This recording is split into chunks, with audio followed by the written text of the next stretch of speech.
Assalomu alaykum hurmatli obunachilarimiz. Bu video sizlarga Lactofiltrum tabletkasi haqida ma'lumot bermoqchimiz. Lactofiltrum tabletkasi adsorbentlar guruhiga kiruvchi preparat.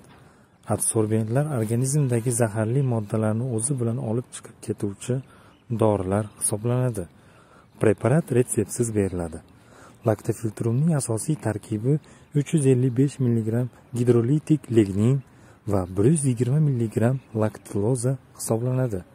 Farmakologik guruhi ichak mikroflorasi muvozanatini tartibga soluvchi enterosorbent. Gidroliz lignin bu tabiiy kelib chiqishi enterosorbent bo'lib, yuqori sorpsiya faolligi va o'ziga xos bo'lgan detoksifikatsiya ta'siriga ega. Ichakni bog'laydi va organizmdan patogen bakteriyalar va bakterial toksinlarni